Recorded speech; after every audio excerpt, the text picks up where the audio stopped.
S news चॅनलला subscribe करा, bell आयकॉनवर क्लिक करा। एस न्यूजच्या बातम्या पहा आपल्या मोबाईलवर।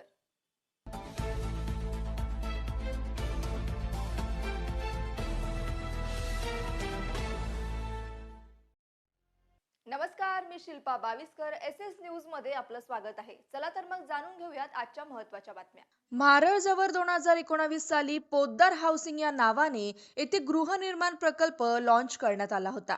या प्रकल्पाची मोठ्या प्रमाणात जाहिरात करण्यात आली होती।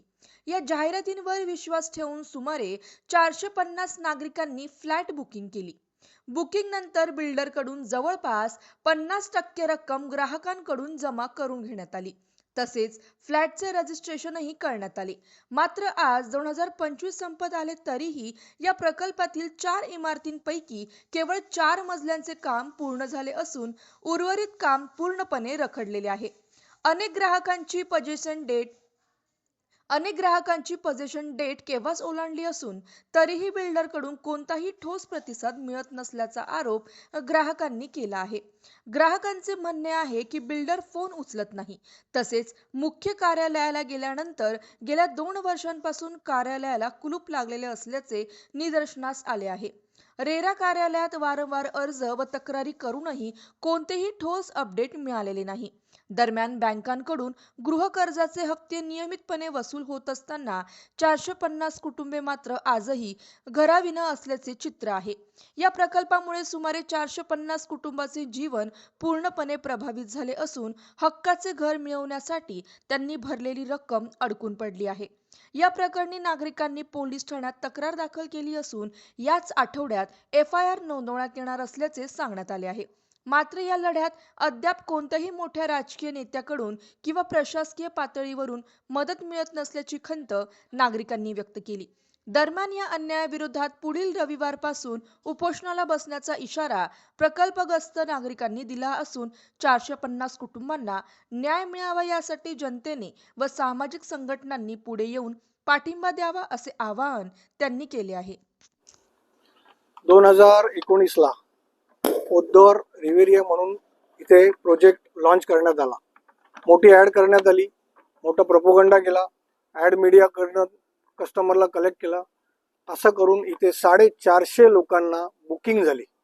450 लोकांची बुकिंग झाल्यानंतर रितसर त्यांचं 50% अमाऊंट बिल्डरनी जमा केली। जमा केल्यानंतर फ्लॅटचे रजिस्ट्रेशन झाले। आज 2025 संपत आलंय तरी सुद्धा 4 बिल्डिंग मधल्या फक्त 4 फ्लोअर रेडी आहेत। लोकांची पोझिशन डेट ही क्रॉस झालेली आहे। बिल्डर रिस्पॉन्स देत नाही, बिल्डर फोनला रिप्लाय देत नाही। त्याच्या हेड ऑफिसला गेल्यानंतर तो भेटत नाही। इथे त्यांनी ऑफिस टाकलंय, त्याला गेले 2 वर्ष कुलूप आहे। आम्ही गव्हर्नमेंटला बऱ्याच लोकांना आम्ही रिक्वेस्ट केली, रेरामध्ये ॲप्लिकेशन केले, त्याचा रेरामध्ये अपडेट काहीही नाही। त्यांनी काय केले पैसे ते आम्हाला कळत नाही। आमच्या बँकेतून सगळ्या 450 लोकांचा हप्ता म्हणजे जो प्रीमियम आहे त्याचा आमचा हे अमाऊंट जात आहे, तरी सुद्धा बिल्डर आम्हाला रिस्पॉन्स देत नाही।